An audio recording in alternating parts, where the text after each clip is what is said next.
The storm came earlier than anyone expected, and by the time the radio went silent, the island was already cut off from the world. 18-year-old Lila Moreno had learned to live with the sea, its moods, its solitude, its secrets. But that night, the sea wasn't her only enemy. A small boat slipped through the fog, 3 men stepping onto the rocks with greed in their eyes and guns in their hands.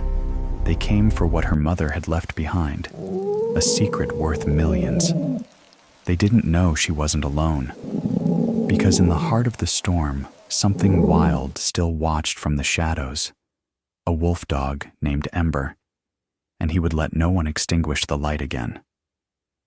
Sound cue. Thunder cracks, howl echoing through the wind, followed by the rising hum of the beacon reigniting. Title card fades in, the green light keeper, when the storm came for her. The first warning came not from the weather station, but from the gulls. They circled the headland in tight, erratic loops, the way they did before a storm or an earthquake. By the time the barometer in the kitchen window began to fall, Lila Moreno already knew the sea was changing. She stood at the base of the Green Light Point lighthouse, its tower rising out of the basalt cliffs like a scar. Wind whipped at her rain jacket as she secured the last of the shutters. The foghorn hadn't stopped all morning, its low, mournful bellow echoing through the gray air. It was the kind of sound that made even silence seem alive. Inside, the house smelled of salt and oil and the faint metallic tang of rust. Her mother had always said that the sea took what it wanted, no matter how many coats of paint you used. Lila believed that now more than ever. She set down her toolkit and glanced toward the heavy door that led up the spiral staircase of the lighthouse. Beyond it, the great Fresnel lens loomed, a honeycomb of glass and brass that had guided ships for a century. Now it was hers to keep alive. Her radio crackled on the kitchen table. Green Light Point, this is Coast Base 2. Winds at 55 knots. Repeat, 55. The storm front's accelerating. You're secure up there, kid? Lila pressed the transmitter, forcing a calm into her voice. All good, Maeve. Shutters down, generator primed. Just another night on the edge of the world. A low chuckle came through the static. You've got your mother's nerve. Keep the beacon steady, and don't try to play hero. Copy that, Lila said, though both of them knew she would if she had to. The radio clicked silent again, leaving only the wind and the hum of the backup generator. Outside, the horizon vanished, swallowed by a wall of fog so thick the sea and sky became one. At her feet, a low growl rumbled. Easy, boy, she murmured. Ember, her wolfdog, lifted his head from where he lay near the wood stove. His coat shimmered like wet ash in the half-light. He was enormous, nearly 3 feet at the shoulder, with a build too broad for a normal dog and eyes that caught the world like mirrors of fire. He didn't bark. Ember never barked unless it mattered. Lila crossed the room, crouched beside him, and scratched the thick fur behind his ear. It's just the wind. You hate the wind, remember? But Ember's gaze wasn't on the windows or the flickering shadows beyond them. His attention was fixed, upward, toward the tower door. Lila froze. The hairs along her neck prickled. The tower door wasn't supposed to move. It was locked with a heavy iron latch she had checked twice since dusk. Yet now it swayed, just slightly, as if breathing. Probably the draft, she whispered to herself. But the words didn't convince even her. She rose quietly, slipped the safety off the latch, and eased the door open. The spiral staircase inside yawned upward into darkness. The air was colder there, damp, tinged with salt and something older, something metallic. She climbed halfway up before realizing the sound she was hearing wasn't wind. It was a slow, deliberate creak, the kind a boot makes on iron. Then silence. Her breath caught. The wind outside screamed, and the old glass panes rattled like bones. Anyone there? Her voice barely carried over the storm. No answer. Only the distant thump of the waves below the cliffs. She turned to descend. But then her radio hissed back to life downstairs. Green light point, respond. Lila, are you reading this? The Coast Guard just lost your signal beacon. The green light's gone dark. Lila's heart slammed against her ribs. She'd just checked the generator. It was running perfectly. For the beacon to fail now, something had to be wrong at the top of the tower. She descended quickly, grabbed her flashlight, and tried the main power board. The switch was still on. The indicator light should have glowed red. It didn't. Ember, she said softly. With me. The Wolfdog moved to her side, silent as a shadow. Together they climbed the spiral staircase, step by careful step, the metal groaning under their weight. The smell of ozone thickened with every turn. When they reached the service platform, the beam housing stood open, and inside, the power cable had been cut. Not frayed, not burned out. Cut, clean and deliberate. Lila's hand tightened around the flashlight. Her throat went dry. Someone had been here. Her first thought was Maeve. Maybe she'd sent a maintenance crew without warning. But that was impossible. The ferry had stopped running hours ago. The tide was up. The island was completely isolated. She crouched, studying the floor. A trail of wet footprints, heavy, boot-shaped, led away from the control panel toward the service hatch on the outer wall. The footprints gleamed faintly, reflecting her beam. She followed them, heartbeat loud in her ears. At the hatch, the padlock hung open. The outer catwalk stretched beyond, slick with rain and sea spray. Somewhere out there, through the sheets of fog, she heard the faint clang of metal against metal, the sound of something being dragged.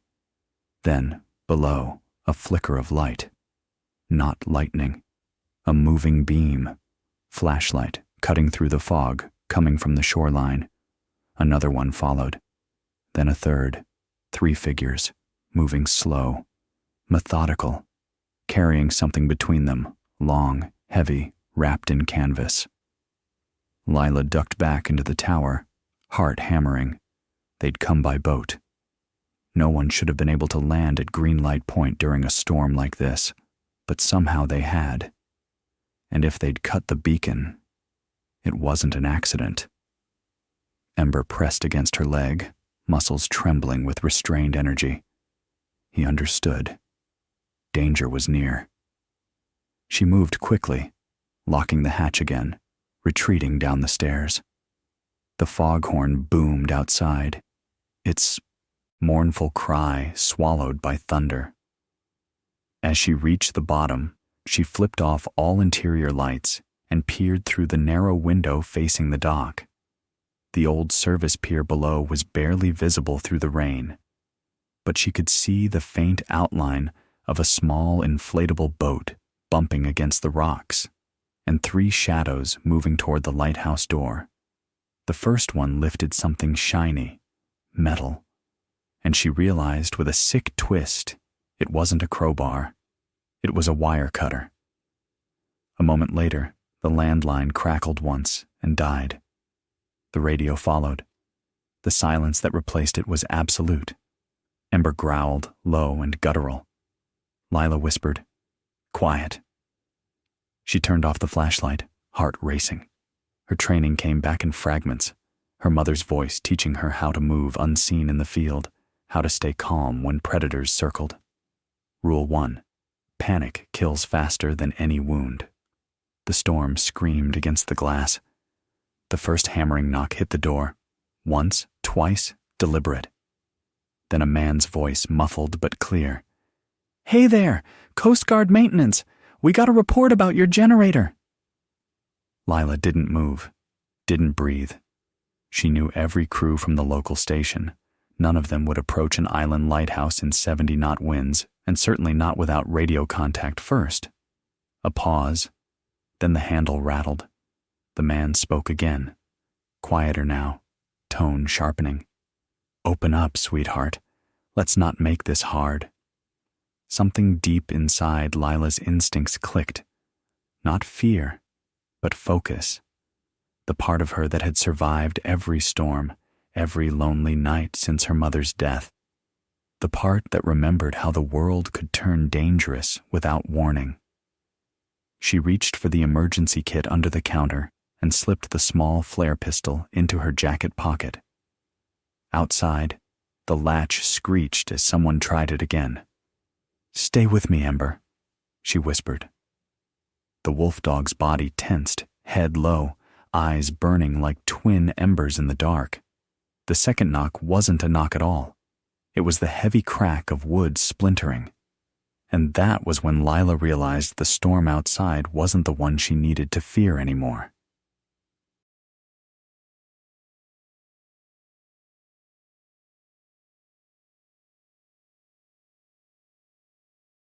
The doorframe groaned under the weight of another blow. Saltwater mist drifted through the cracks, cold as breath from a grave. Lila braced the handle with both hands, pressing her shoulder against the wood. The hinges shuddered.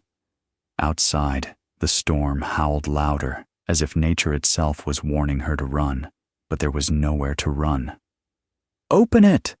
The voice came through the door again, rough, commanding, impatient. A second later, a metallic snap echoed, the sound of a lock dying. Ember moved before she could speak. The Wolfdog stepped between her and the door, head lowered, shoulders high, a silent wall of muscle and instinct. His fur bristled with static from the lightning flashing through the windows. Then the door burst inward. 3 men spilled into the entryway, soaked and shadowed, flashlights cutting through the darkness like blades. Their heavy boots tracked seawater across the old wooden floor. The first, tall, mid-40s, with cropped hair silvered at the temples, scanned the room with a soldier's precision. The second was younger, restless, his grip on the crowbar too tight. The third hung back, carrying a duffel bag that sagged with the weight of metal. They were not lost fishermen. Lila knew their kind by the way they moved, careful, rehearsed, and unafraid of consequences. The tall one stepped forward, the stormlight catching his face. "Evening," he said, voice low and even. "Name's Cole Maddox. Didn't mean to scare you, sweetheart. Just here on a job." Lila said nothing. The words sweetheart and job together chilled her more than the wind. Cole's gaze swept the room, settling briefly on the lantern, the generator gauges, then on Ember. The corner of his mouth twitched. "That's one hell of a dog." "He's not a dog," Lila said quietly. Cole smiled thinly. "Yeah," he murmured. "I figured." The younger man, wiry, jittery, kicked the door shut behind them. "Let's make this quick, boss," he muttered, "before the tide traps us." Cole ignored him. His eyes never left Lila. "We heard this place was empty," he said. "Guess our informant missed a detail or two. You here all by yourself?" Lila's heartbeat thudded like surf in her ears. She said the only thing that wouldn't sound like panic. "My mother used to run the research here. I'm just watching the station." "Good girl," Cole said, almost approving. "Then you know where everything is." He took a slow step forward. Ember's growl filled the space, low and thunderous, vibrating through the floorboards. Cole stopped, hands half raised. "Easy," he said, tone shifting. "Not afraid, just calculating. We don't want trouble." Lila swallowed. "Then leave." Cole chuckled softly. "Can't do that. We came a long way, sweetheart, through one hell of a storm. And storms are expensive." The younger man, Riker, Cole called him, was already prowling toward the kitchen, sweeping his flashlight over the shelves. "This it?" he called. "No safe, no lab, just old junk and salt stains." Cole's jaw tightened. "Check the basement. She said the data was here." "She?" Lila repeated. Cole's eyes flicked back to her. "Don't worry about that." But Lila did worry. Whoever she was, she'd given these men something, directions, coordinates, lies, that had brought them to her doorstep. And that meant someone knew about her mother's work, the research that was supposed to be confidential, the files stored on encrypted drives deep under the lighthouse floor. She forced her face still. "There's no data here. The station's been shut down for months." Cole studied her for a long moment. "You're a terrible liar." He motioned to the third man, Holt, the one with the duffel. "Get the cutter ready." Holt knelt by the generator cabinet, pulling out a battery torch and something worse, a compact angle saw. He ran at once, the blade shrieking. Ember flinched but didn't move. Cole turned back to Lila. "Here's how this goes," he said evenly. "You tell us where the storage vault is, we take what we came for, and we leave you in the mutt in peace. Simple. You lie again, things get messy." Lila's hand brushed the flare gun hidden in her pocket.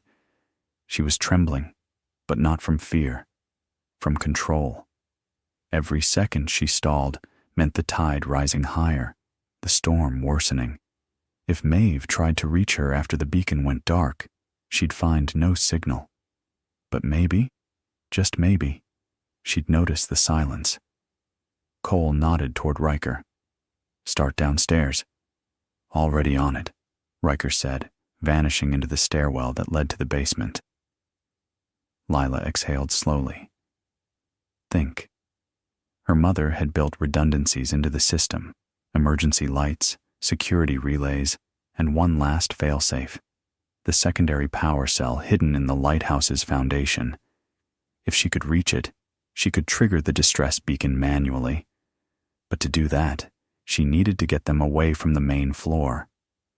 She glanced at Ember, whose gaze never left Cole's gun hand. "Guard," she whispered, barely audible. Ember shifted his stance, lowering his head slightly. His ears twitched. He understood. Cole noticed the movement. "You train him yourself?" he asked. "Or did your mom teach him tricks before she went down with that research vessel?" Lila's stomach clenched. "How do you know about that?" Cole's expression stayed calm, almost sympathetic. "I make it my business to know things. Your mother found something offshore, didn't she? Something certain people didn't want made public." He took another step forward. "You have her data. I have buyers who'll pay a fortune for it. So let's stop pretending and make this easy." Lightning flashed through the window, painting his face in stark white. For a heartbeat, Lila saw the scar along his jaw. Old, deliberate, the kind that came from combat, not accidents. He wasn't bluffing. He'd done this before. From below, Riker's voice echoed up. "Boss, found something." Cole turned, motioning Holt to follow. "Stay with her," he said over his shoulder. Holt's eyes gleamed as he grinned at Lila. "You heard the man." They disappeared into the basement, leaving her and Ember alone with the storm hammering at the windows. Lila counted 10 breaths. Then she moved. "Ember," she whispered. Downstairs. Quiet. The Wolfdog padded toward the open stairwell, melting into shadow. Lila followed, her hand on the railing, each step trembling with sound. The light from below flickered as Riker swung his flashlight wildly. At the bottom, she saw them. 3 figures around the old concrete wall where her mother's storage chamber was hidden. Riker was prying at a panel. Cole stood with his flashlight fixed on a keypad embedded in the wall. "That's military-grade encryption," Riker muttered.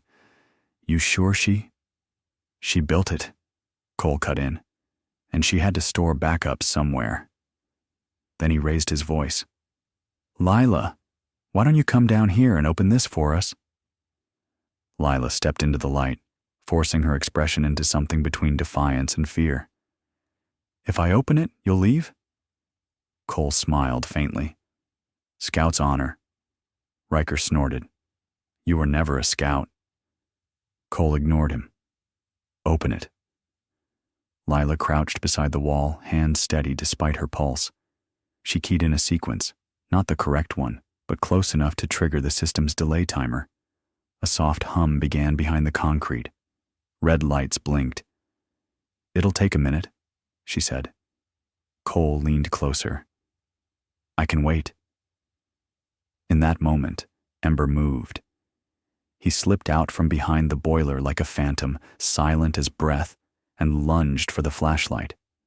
The metal clattered to the floor, plunging the basement into chaos. Jesus! Riker shouted. Cole spun, gun drawn, but in the dark, his aim was guesswork. Ember vanished into the black, growl rolling through the air like thunder. Lila used the confusion to grab the duffel bag on the floor and swing it hard into Holt's knees. He went down with a shout. Sparks from the angle saw lit the room in strobing flashes. Cole fired once. The bullet punched into the wall inches from her head. Lila dove behind the generator cabinet, heart pounding. Ember! She cried. The Wolfdog erupted from the dark, hitting Riker full in the chest. They slammed into the concrete, flashlight spinning. Cole turned, aiming, but Lila grabbed the saw and slashed upward, catching his arm. He cursed, stumbling back, gun falling. A thunderclap exploded overhead, shaking dust from the ceiling. The storm outside had reached its peak. Water began seeping through the cracks at the stairwell base. Cole recovered fast. Too fast. He drove a kick into the cabinet, sending Lila sprawling. His gun hand found the weapon again. Ember snarled, moving between them, but Cole fired a warning shot that ricocheted off the pipe above. Enough, he shouted, voice ragged. You think I won't kill you? You think? A new sound cut him off, a low, rhythmic horn echoing through the fog. Maeve's patrol cutter. Cole froze, eyes narrowing. Someone's coming, he hissed. Riker clutched his bleeding arm. We're out of time. Cole's jaw flexed. Then we finish it fast. He raised the gun.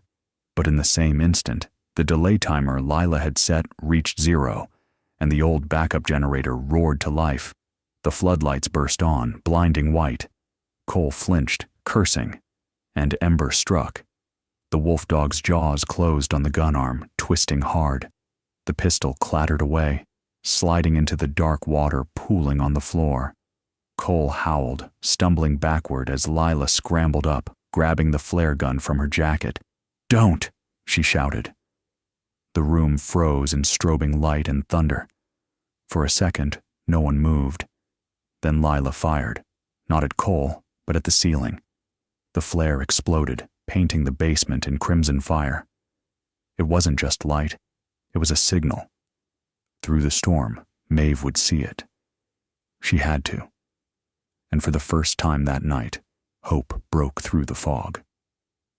The first flare burned through the fog like a cherry ember in wool, smearing the night with a bruised red that should not, could not, exist over the sea.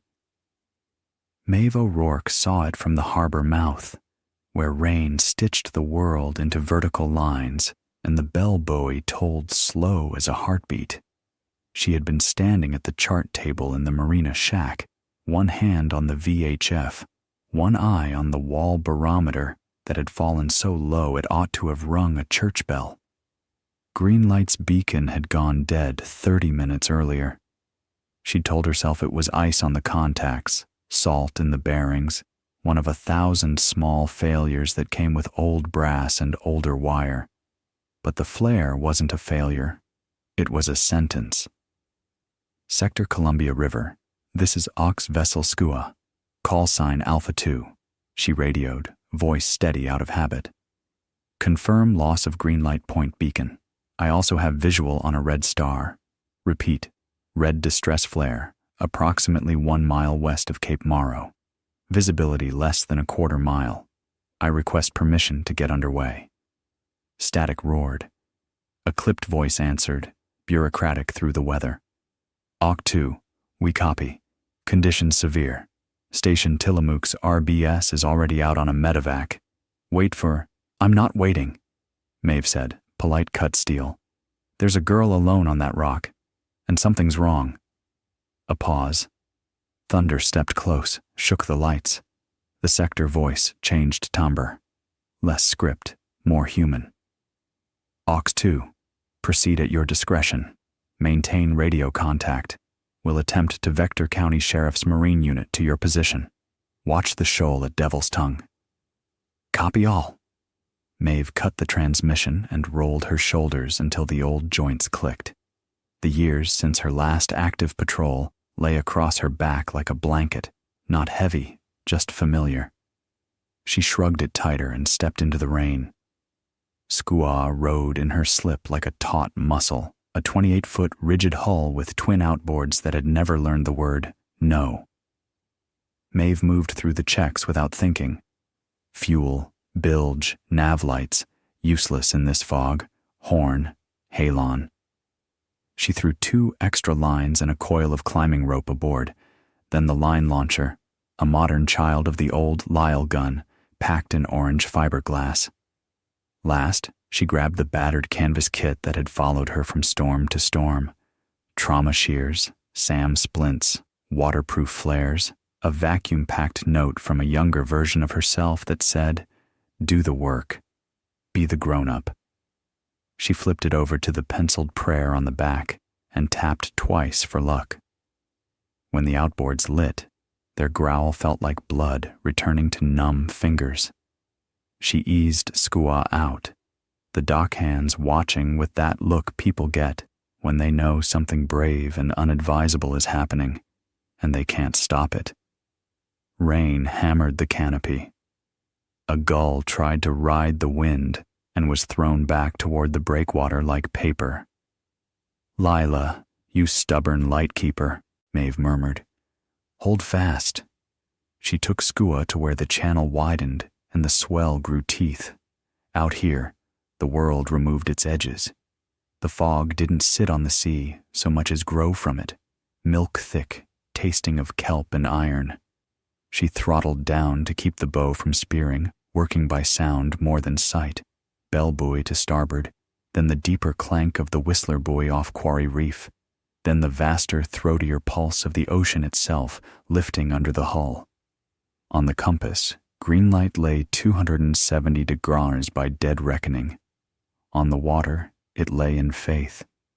She set the horn to a long blast every 2 minutes and spoke into the fog as if it were a person.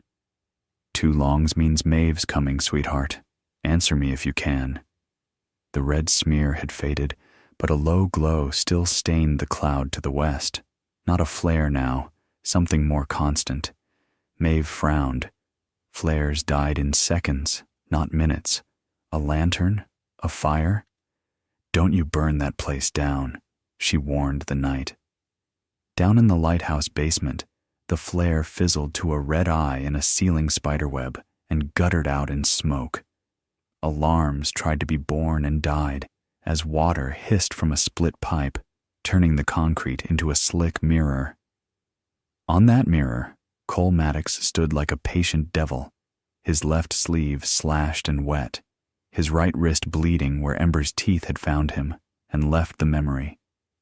The smoke turned the beam of Lila's flashlight into a pale column. She kept it on Cole's chest, slow arcs to hold him more than blind him. Holt gripped the angle saw like it could save him. Riker was hunched against the far wall, face white beneath a ribbon of blood, eyes strange with the look people wore when the night started speaking to them. No one spoke for a beat. The storm spoke enough. Cole recovered first, because that's who he was. Calm descended on him like a coat he'd paid for. He flexed his bitten wrist, winced, and found a smile that did not reach his eyes. That was theatrical, he told Lila, nodding to the scorch mark. Pretty. Point made. Now open the vault. Lila's throat felt threaded with wire. She didn't glance at the keypad. She couldn't. If she looked, he'd see there was a way and press until blood showed it. She needed time. She needed Maeve. She needed 1,000 things she couldn't have. Even if I open it, she said, forcing boredom into her voice the way her mother used to when a grad student made a poor guess. You can't move the data without the decryption key. It's hardware tied. The drive's useless to you. Cole's smile widened a notch. People keep saying that to me. He turned his bitten wrist palm up, admired the swelling as if it were a fine bruise. And then technology gets persuadable. Riker laughed, the wrong sound, too high, shaky. Or we take the girl, trade her for the key. What's the difference? Ember's growl rolled through the room like a tide. Holt flinched. Cole's eyes slid to the Wolfdog and then back to Lila. You think he'll die for you? Cole said, almost gently. He will. And then you will live with that for the rest of your long, guilty life. Don't make me teach you that lesson. Lila felt the place in her chest where fear and fury braided. She stepped closer to Ember and let her fingers find the rough fur at his shoulder, one knuckle brushing the old scar where a trap had bitten him years ago. Ember's breath warmed her wrist. She felt the tremor in him. Readiness, not fear. Somewhere above, a horn sounded, one long note that filled the stairwell and turned the smoke to living salt. Maeve. Cole heard it too. A flicker cut across his expression, not fear, calculation broken by the arrival of chance. He looked up, as if he could see through concrete, through fog, to the patrol boat he knew had to follow that horn. When his eyes came back down, the softness was gone. We move, he said, crisp again. Holt, Cable, and Duffel. Riker with me. We go up. If there's a rescue boat, we'll make them decide. Save the girl or lose some hero overboard. Either way, we get leverage. He pivoted toward the stair, as much grace as violence, gun back in his hand, like it had grown there.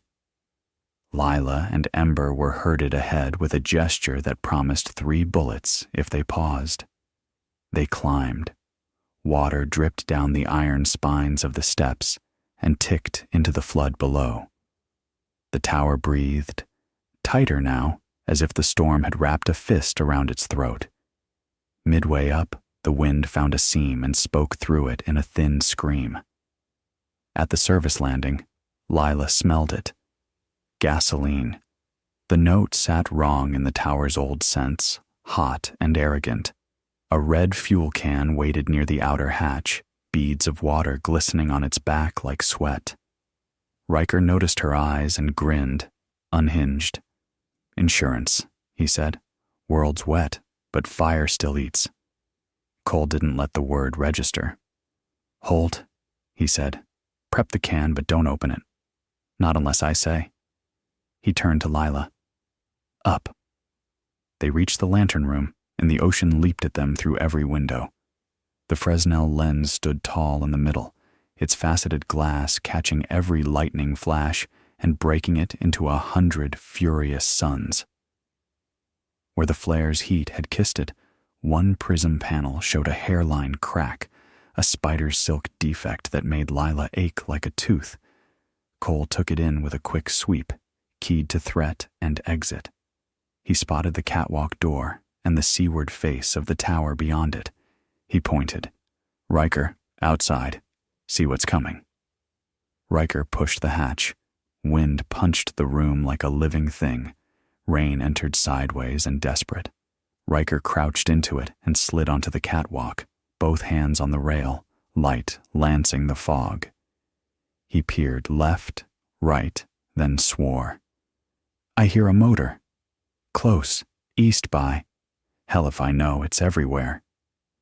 Another horn. 2 longs now, closer. The sound wrapped the tower and left pieces of itself behind. Maeve's voice rode the VHF in Lila's memory. 2 longs means I'm coming. The relief landed so fast it made Lila dizzy. Ember leaned into her leg until her knee locked and kept her standing. Cole put the gun at her shoulder blade and nudged. The gesture wasn't cruel. It was professional. Stay where I can see you, and where they can see you, he said. If this woman tries to put a hull against my rock, we'll give her something bright to think about. Holt set down the duffel, hand hesitating near the red can. He looked more seasick than hurt now, a man whose idea of bad nights did not include lighthouses trying to lift off their foundations. Boss, he pitched his voice low. Maybe we cut and run. Tide's still high enough to... Cole didn't look at him. Run where? Into their arms? We hold the high ground. We hold the asset. We hold the girl. His gaze slid back to Lila, and for an instant, small, thin regret crossed his features. It was gone a blink later, replaced by the man the night had hired. Down in the dark between swells, Skua nosed through a seam of clearer water, one of those slips that appeared when wave trains canceled each other and gave a boat a mercy. Maeve wrote it like a conversation she'd been having all her life. The radar gave her nothing but rain. The GPS plotted dots that might as well have been stars. She worked the compass like a rosary and listened. The horn on Greenlight's side had been silent since the power died. But now there was a low howl seaward of the point. Not wolf, not machine. Wind through iron braces, the lighthouse singing in pain. All right, old girl, Maeve told the tower and herself. Let's make a bad idea look easy.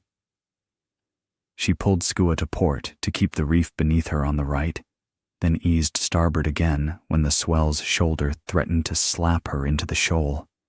2 longs on the horn, a beat, and, there, 3 short blasts from somewhere ahead, ragged, as if someone banged metal with a wrench. Maeve smiled despite everything. Good, Lila. Bang your life out. She throttled down, letting the current carry her the last 50 yards. No bravado, only touch. The green light bulked out of the fog 10 feet at a time. First the rock, then the lower windows, then the circular lantern glass shining with captive lightning. A figure moved behind that glass, a tall man's silhouette. Another, smaller, nearer the center. Maeve's jaw set. She nosed Skua toward the leeward side, where the wind clawed less and the wave rebounded gentler off the stone. It wasn't gentle. She won 15 seconds of steadiness and used 5 to grab the line launcher. She braced 1 foot against the hatch combing, took a breath that tasted of metal filings, sighted on the catwalk's inner strut, and fired. The cartridge snapped like a door slamming in heaven. A bolt of nylon arced into the rain and vanished, then appeared, again a pale serpent that slapped the tower with a sound you could taste in your fillings. It bit the strut and looped. She yanked. The line held. She clipped it to the bow cleat and paid out slack enough for the hull to ride, not fight, the next swell. Sector, AW2, she said into the radio. I have a line on the lighthouse. Visual on 2, repeat 2, adult males and 1 smaller profile in the lantern room. Possible weapon. Initiating contact. She grabbed the loudhailer. The first words were easy because she'd said versions of them her whole life. Greenlight Point. This is Coast Auxiliary Vessel Skua. Lila, if you can hear me, tap the glass twice. To the gentleman with you. Any harm comes to her. This entire coast will watch you stand in court. The tall silhouette shifted. The smaller paused. Then, clear in the bolt of lightning that found the whole world at once, 2 taps. Maeve's chest loosened a fraction. Up in the lantern room, the taps had come from Lila's knuckles on the metal console, not the glass. She wasn't giving Cole any stupidly breakable opportunities. He heard them anyway, his head tilted, taking in a new board on the chess table. He lifted the gun, not at Lila, at the air beside her, a warning, a shape. "Hey, boat!" he shouted through the gale, voice clean and trained to carry. "Back off or the girl goes over the rail." Rain laid cold hands on Lila's neck. Ember pressed against her calf, teeth silent behind closed lips.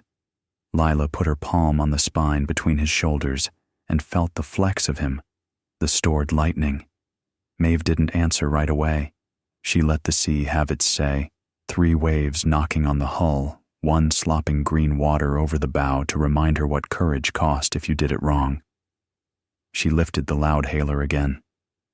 "Man with the gun," she called, using the tone she reserved for drunks with keys and men with threats. "If you were going to kill her, you would have done it when no one was watching. You want something. I want the girl. Let's bargain like adults." Cole laughed up there in the glass cage, surprised into honesty. He respected a straight line of thought.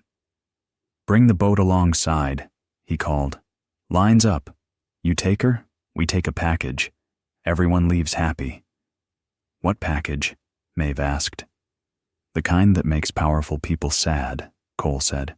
"Don't worry, it can't drown." Behind his teeth, he was already revising, improvising, counting seconds until blue lights ate the fog. He looked at the red can. One command would turn this night simple: flame, fall, chaos. But chaos favored the sea, and the sea had no friends. "Riker," he said, never looking away from the black wedge of boat below. "Get the line gear." To Lila, almost conversational, "You're going to help me, because you want to live, and because you're the only person here who knows how this tower breathes. Tell me where the external mooring rings are." Lightning wrote his face on the glass. For an instant she saw not a criminal, but a man she might have passed in a ferry queue, a man with calluses and a calendar, choosing wrong enough times that the choice became him. She took a breath. "There are 2, she said. "Port and starboard. You'll only reach the leeward ring in this wind, and you'll lose a hand if you try to grab it bare." "Good," he said, and to Holt, "Gloves." Holt fumbled in the duffel and found leather. Riker stepped back inside long enough to swing a coil of thin line over his shoulder.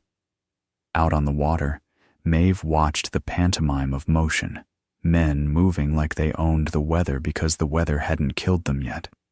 She felt an anger that was almost maternal and entirely sharp. "All right," she told the sea. "One more bad idea." She unclipped her harness and looped the bowline around her waist. When the swell lifted, she used it to climb her own boat like a ladder, out onto the small foredeck where men with better knees than hers would have crouched.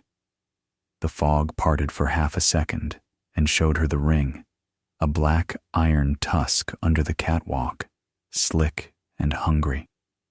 She set the line launcher for a second shot, angled for the ring, and waited for the wave to fall away enough to put daylight between sea and stone.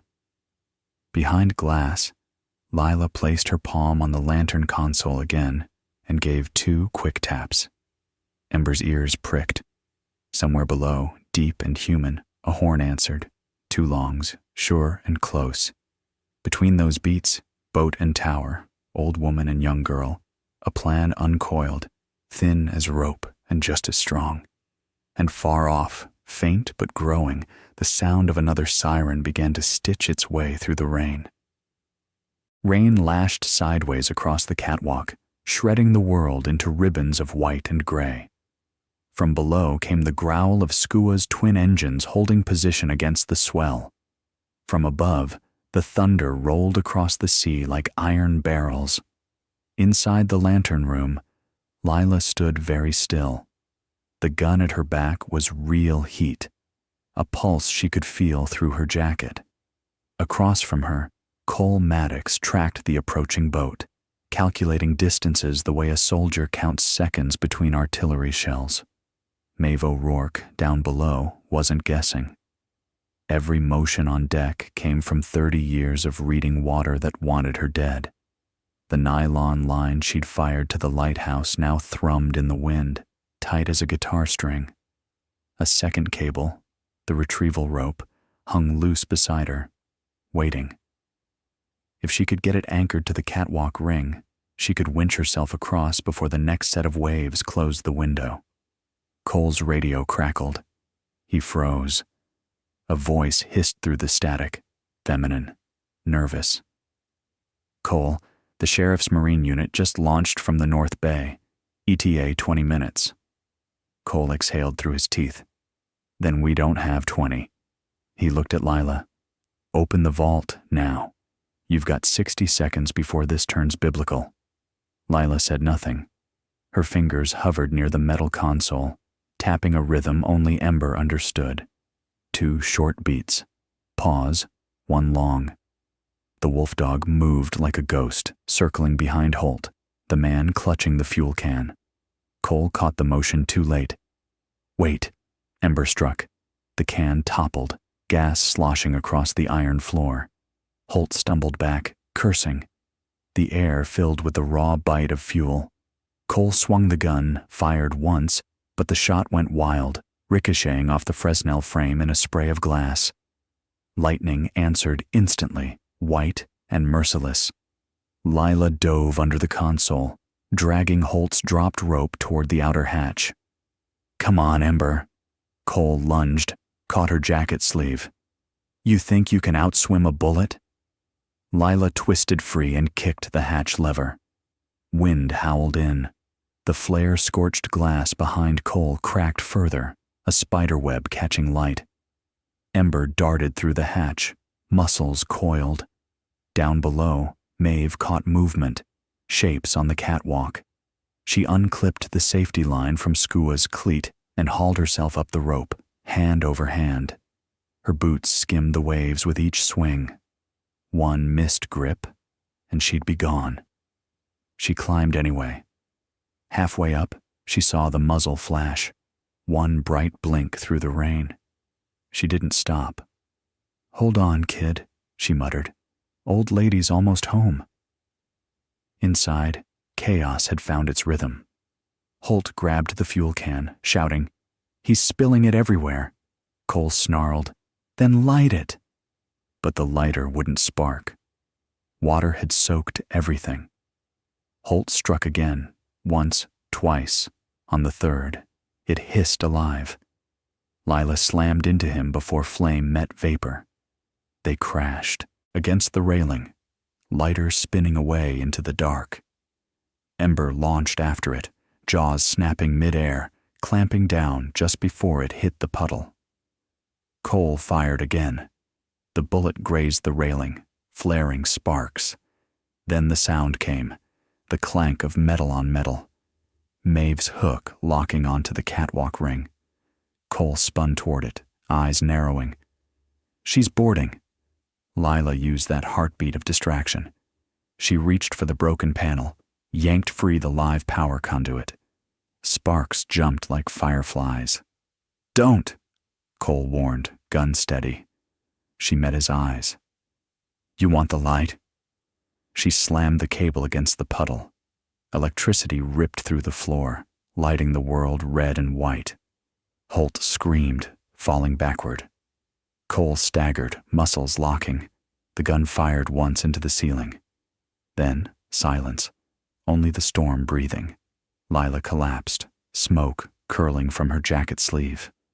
Ember nosed her hand, whining. Maeve burst through the hatch moments later, soaked and shaking, flare gun in one hand. Her eyes swept the room, bodies, smoke, and the girl crouched against the Fresnel base, alive. "Jesus, kid," Maeve said. "You couldn't wait 10 minutes?" Lila tried to laugh, but it came out as a shiver. "You took your time." Maeve grinned, then froze as a shape stirred behind the lens, Cole, burned but alive, dragging himself upright. His gun hung from 2 fingers. "Move!" Maeve barked, firing the flare.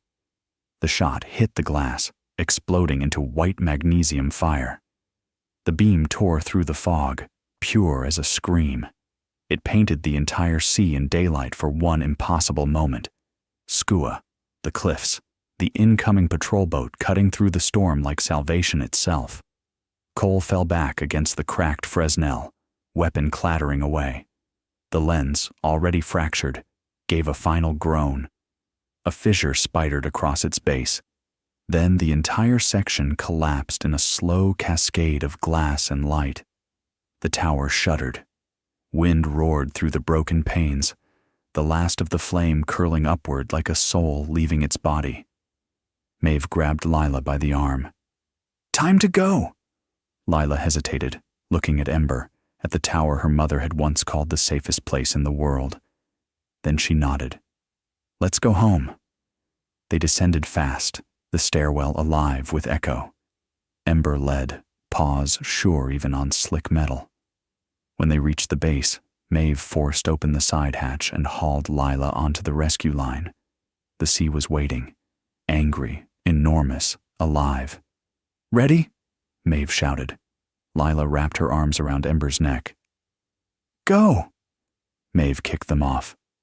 The 3 of them swung into the storm, sliding down the nylon like ghosts escaping their own story. Behind them, Greenlight Point Lighthouse burned from within, its broken lens flashing one last time across the ocean, the light blinking through fog and rain. On the deck of Skua, Lila turned back, hair plastered to her face. The lighthouse's glow pulsed, slower and slower, until only embers remained. Maeve throttled the engines, voice low. "You did good, kid.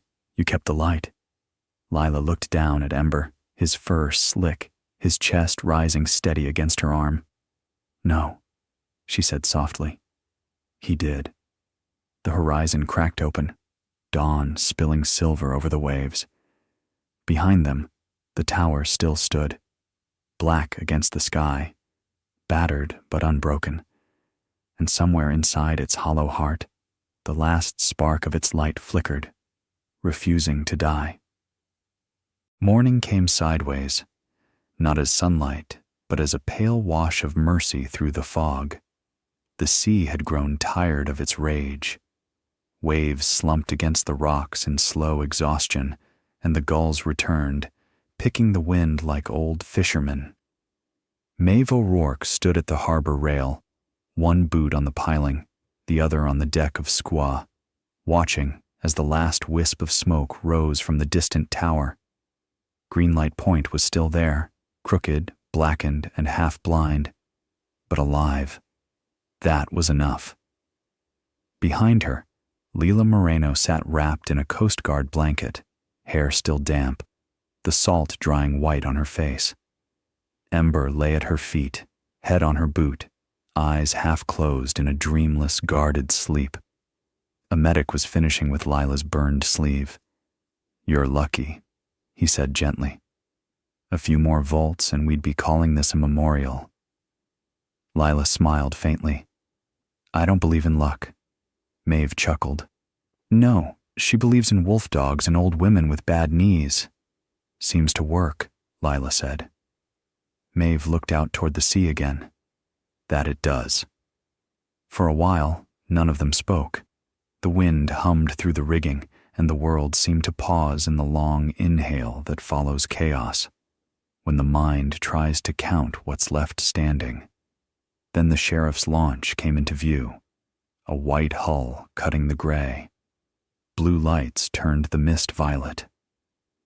3 officers stepped off as the boat kissed the dock.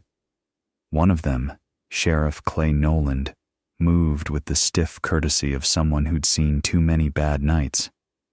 "Miss Moreno," he said, removing his hat. "We're damn glad you're alive. The coast base says you sent up the flare yourself?" Lila nodded. "We were losing power. I needed a signal." "Smart thinking." He turned to Maeve. You, on the other hand, broke about 6 maritime advisories. Maeve shrugged. You're welcome. Nolan sighed. I'll put it in the commendation report.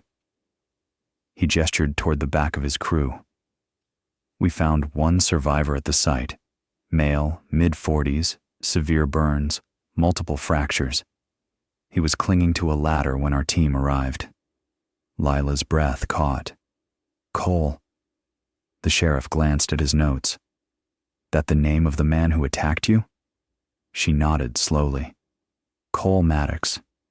He's in custody, unconscious but alive. The other 2, Riker and Holt, didn't make it. The fire took most of the tower interior before the rain did the rest. Maeve rubbed her temple. What about the vault? Intact. We've got techs on it now. Whatever was in there, it survived. Nolan's eyes flicked to Lila, thoughtful. You have any idea what they were looking for? Lila hesitated. Her fingers tightened in Ember's fur. Something my mother left behind. 2 hours later, she stood again at Greenlight Point, wrapped in Maeve's oilskin coat, her boots sinking into ash-soaked gravel. The air smelled of iron and burned salt. Half the lantern room was gone, a twisted skeleton of metal and glass. Sunlight poured through the broken spine of the Fresnel, scattering rainbow ghosts on the wet stone. A coast tech crouched by the vault panel, which was cracked but still sealed. He glanced up as Lila approached. You know the access code? She shook her head. No, but she did. The man nodded respectfully and stepped back. We'll wait until our forensic team arrives. Lila ran her fingers along the keypad, tracing the faint scratches on the metal, tiny marks from her mother's ring, the same one Lila wore now. She hesitated, then entered the first numbers that came to her, 729, her mother's birthday. The screen blinked red, then green. The vault hissed open. Inside, the air was cold and metallic.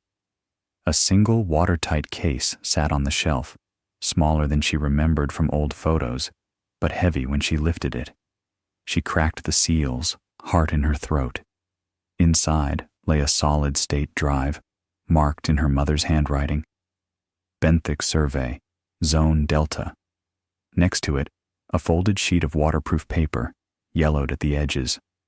Lila opened it carefully. The words were simple, written in her mother's field scrawl. If you're reading this, it means green light fell. The data on this drive is proof, not of discovery, but of betrayal.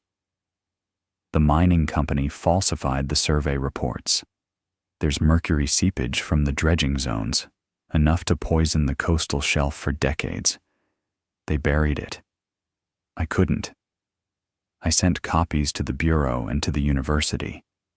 If this is the last one left, finish it for me. Lila Moreno stared at the note, her eyes burning. She knew, she whispered. All this time, she knew. Maeve put a hand on her shoulder. And she trusted you to know when to bring it to light. Lila closed the case. Then that's what we'll do. Behind them, Ember stirred, ears pricking toward the wind. He looked out to sea and gave one low bark, the kind that meant something was there, something wrong. Maeve followed his gaze. A Coast Guard cutter had just rounded the far point, but another boat, smaller, dark-hulled, rode behind it, keeping its distance. No lights, no markings. Company, Maeve said grimly. The sheriff's team hadn't noticed yet. The dark boat lingered just long enough to make its message clear. Then it turned, sliding back into the mist like a secret returning to sleep.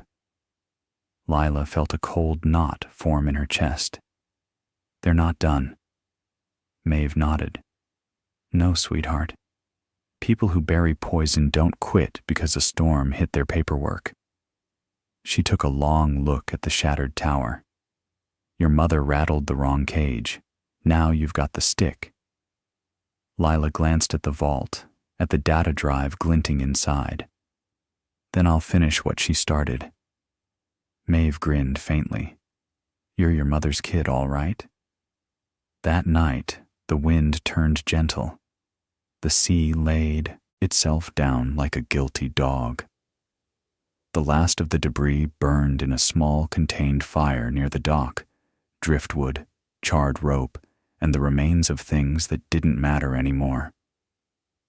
Lila sat on the pier beside Ember. Maeve joined her, 2 mugs of coffee steaming in the damp air. You know, Maeve said, the coasties want to tow what's left of the lighthouse down. Says it's unstable. Lila shook her head. It stood through worse. It deserves to stay. Maeve smiled. So do you. Lila looked at the horizon, at the faint shimmer of moonlight trying to break through cloud. What happens now? Now? Maeve took a sip. You rest. Let the feds take the data. And when they ask what you want in return, you tell them you want a new beacon on that tower, one that bears your mother's name. Lila nodded slowly. And Cole? Hospital custody. Burns, fractured ribs, half a conscience left. Maeve stared into her mug. He'll talk. Men like him always do once the storm's gone. Silence settled again, softer this time. Ember lifted his head, pressing against Lila's hand. You did good, Maeve said finally. You kept the light. Lila smiled faintly, eyes still on the horizon.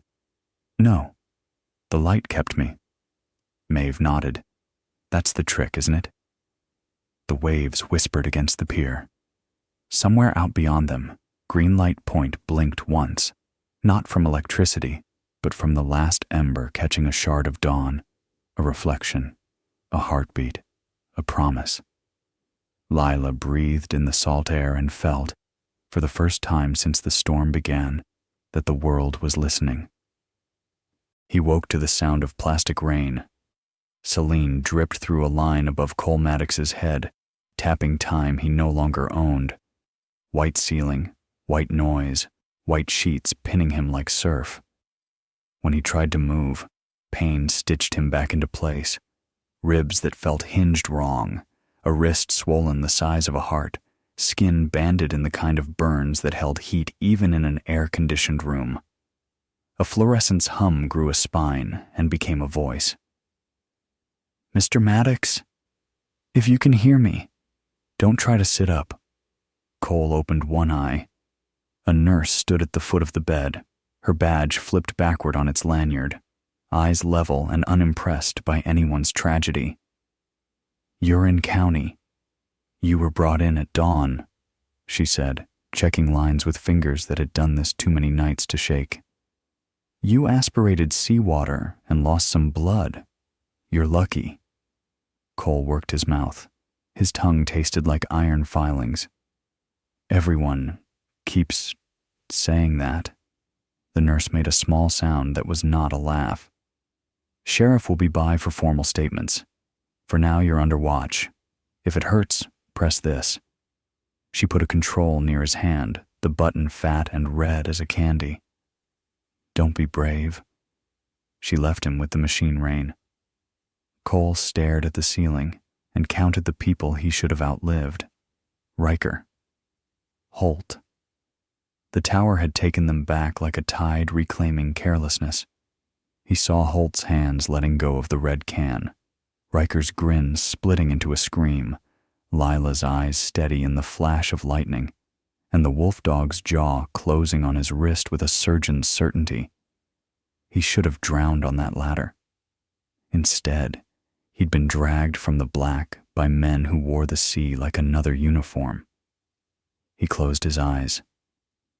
They opened to a different sound, the soft cough of a door that didn't want to announce itself. When he looked again, the chair by the window was occupied. The man in it could have been anyone. That was the point. Mid-50s, trim, suit the color of the sky 2 hours before a storm, hands clean in a way that told you everything dirtier happened elsewhere. You look like a man who keeps receipts, Cole rasped. The knot man smiled without heat. You look like a man who keeps contingencies. He tipped his head, a gesture too small to be polite. Cole. Cole waited. He didn't ask names anymore. Names were currency that never improved in value. After a minute, he said, If you're here for a confession, you're early. If you're here for a deal, you're late. Neither, the visitor said. I'm here to remind you who hired you. Cole let his face go blank. It wasn't hard. The morphine button left edges soft. I wasn't hired. I was misled. Don't rewrite the contract, Cole. A woman inside the company gave you a target. You accepted. You cut a light. You cut a cable. You cut it close. The man folded one ankle over his knee, the picture of unhurried. Now you're going to fix it. By what? Cole asked. Breaking into a hospital? That was the easy part. The man's gaze tracked the IV pole, the cuff on Cole's ankle tethering him to the bed. I need you lucid for 8 minutes. Then you can dream again. Cole worked his jaw until the gears caught. You sent us to scare a girl off a vault. He could hear Riker's voice. We take the girl. And how he'd shut it down. There were lines he still pretended belonged to him. You forgot to mention a Coast Guard auxiliary and a lightning rod with teeth. You were paid to solve problems, the man said. You created one. Cole let the morphine's blanket slip a corner. Anger put some bones back under his voice. Your inside woman fed me bad intel. You want to talk about problems? Start there. The visitor ignored the pronoun with the grace of a matador letting a bull choose its wall.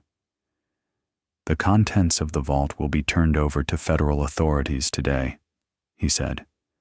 A bureau courier is en route now. Cole's laugh broke into a cough. So it's over. Congratulations. You buried your spill and your bribes under a fresh layer of paperwork. For the first time, the man's eyes sharpened. You misunderstand me. He reached into his jacket, not fast, and set a phone on the nightstand. It vibrated once in duty, then lay still. On the screen, a photo. Lila leaving the Marina office in Maeve's coat, the Wolfdog pacing at her knee. The angle was high, drone or a long lens from the bluff road. Your employer is pragmatic, the man said. He doesn't like loose ends. The girl is a loose end. The neighbor with the boat is a loose end. The sheriff's techs are loose ends wrapped around a stick of gelignite. Cole felt the old cold that had nothing to do with rain. And you're here to turn me back into a weapon. I'm here to let you decide which world you want to live in by nightfall, the man said, almost kind. We can clean this. We can make it a story about a storm and a romantic ruin on the point and a brave rescue. Or we can let the girl become a symbol, and symbols are very hard to kill. He slid something else onto the table, a key card, white with a single blue stripe. East entrance, staff elevator. You have 6 hours before transport to county jail. After that, you're no one's problem but the state's. What do you want done? Intercept the courier at the Marina lot. Recover the drive or destroy it. Remove the neighbor's boat from the equation. A beat. And make sure the Wolfdog dies. The room lost its oxygen.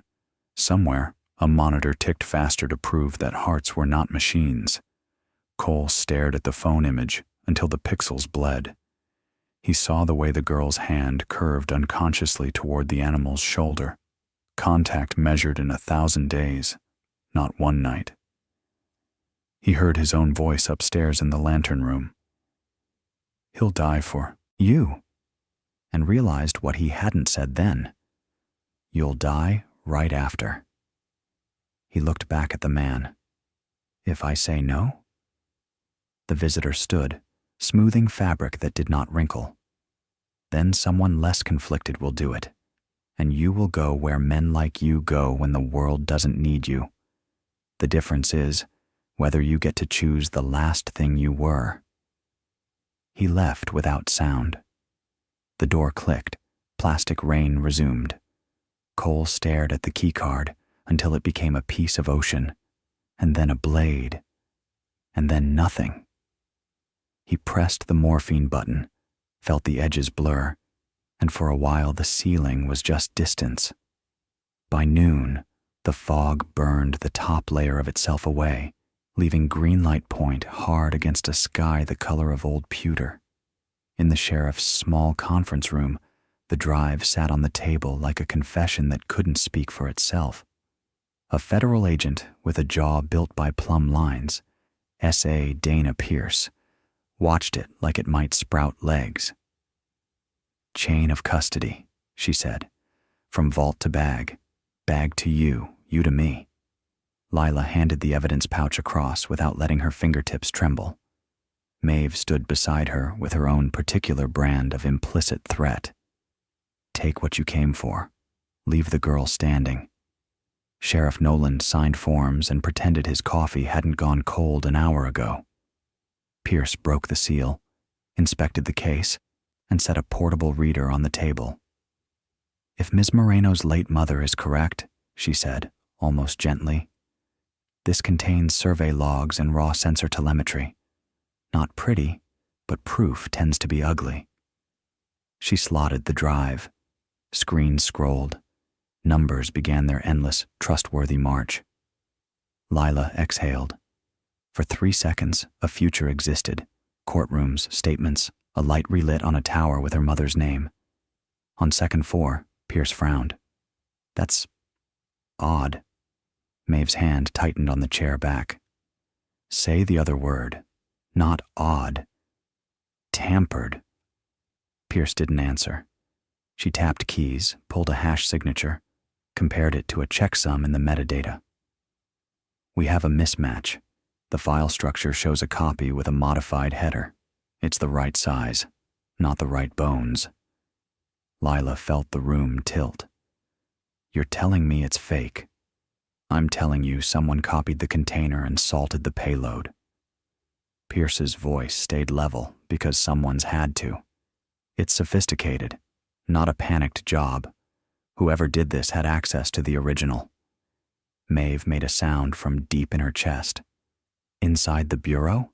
Inside the university?" Pierce shook her head once, hard. "Don't go there yet. We run the drive through our lab. We cross-reference with the letters Dr. Moreno sent. If another copy exists on a server she trusted, we pull it. Meanwhile, we keep you both breathing." Sheriff Nolan looked up. "Meaning?" "Meaning the people who wanted this gone will have heard it coughed back to life." Pierce shut the reader, slid the drive back into its coffin. "You go nowhere alone. You answer no doors you didn't order, and you don't touch a car that isn't yours without me putting eyes on it first." "Wasn't planning on borrowing anyone's sedan," Maeve said. "We'll take Skua." Pierce nodded. "Good. Fewer brake lines at sea." A deputy stuck his head in the door. "Sheriff, hospital just called. The Maddox guy's visitor list is empty, but somebody tripped a door alarm on the east entrance. Security footage is missing." Pierce's expression flattened. "And here I was hoping for a quiet afternoon." Lila felt the cold knot from the bluff road tighten. Ember, waiting in the hall, gave one short, sharp bark. "Okay," Maeve said softly, voice like a hand closing around a hilt. "Time to move our pieces." Cole stood in the hospital service corridor like a man who had misplaced his reflection. The key card burned a line on his palm. He could smell cafeteria coffee and bleach and the cinnamon of someone's late breakfast. His legs held him because they had for 43 years. The pain stitched protests that no one had asked for and no one would answer. He palmed open the door to daylight and stood in it until the sun felt too direct, like interrogation. Outside, the town had ironed its morning flat and pinned it to the line. Tourists with rain jackets zipped to their chins, locals checking phone screens for a weather that had already happened, boats nodding like old men at a joke. The marina lot lay below the bluff like a board he had once taught others to play. Skua sat in her slip, her lines dressed as neatly as a parade.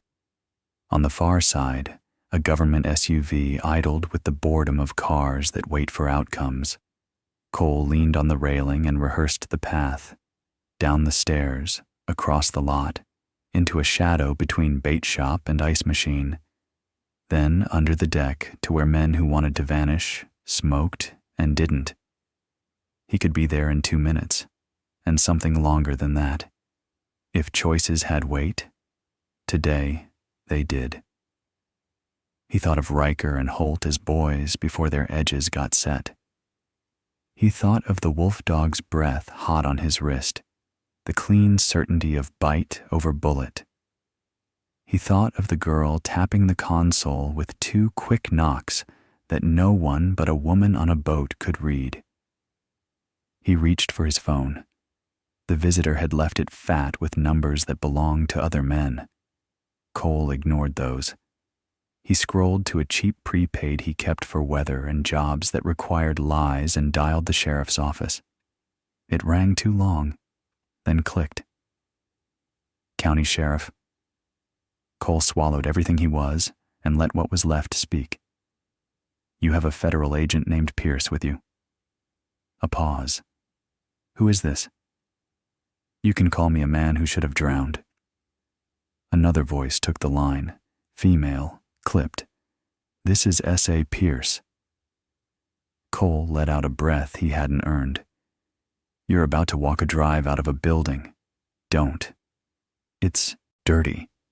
I don't mean the content. I mean the content has been touched. Your chain is compromised. We know, Pierce said. No surprise, no relief. Good. Why are you telling me? Because I was told to fix it by killing a girl and a dog, Cole said, the words as plain as the weather. And I wanted you to hear one decent sentence from me before the day decides who I am. Where are you? Pierce asked. He looked at the harbor, at the stairs, at the ring under the catwalk where rope had sang. Close, he said. Close enough to see that boat you rely on. Close enough to throw a match the way you think I was built to. He took a breath. I'm not throwing it. Cole, Pierce said, name flat as glass. If you want to live through your next hour, walk into the station. Now. I don't think the people who sent your courier have that in their plan, he said, and something like a smile touched his mouth because truth had a pulse even here. Do me a favor. If my name ever shows up in a story, make sure the part where the dog lives is in it. He ended the call. Behind him, a shadow detached from the hallway and resolved into the Knot Man, hands in his pockets, as if pockets ever held anything softer than threats. You press the button? The visitor asked mildly. Cole turned his wrist and showed him the empty place where a cuff had been. I pressed something. Good.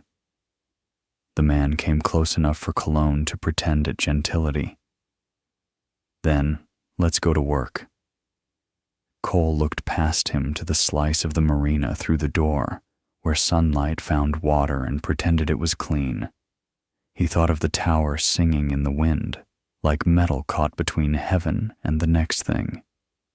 He thought of Lila's hand on the animal's spine, a prayer more honest than anything whispered.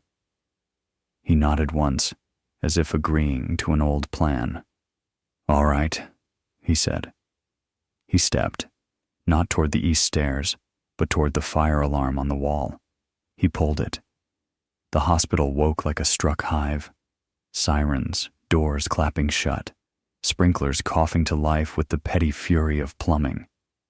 By the time the Knot Man swore and lunged, Cole was already limping into a red strobe world where every exit became a door the other man couldn't watch at once. He didn't know if this would save anyone. He only knew it felt like something human. Outside, down on the slips, Maeve looked up at the building as the alarm bells began to peal and said, "To no one and to the sea."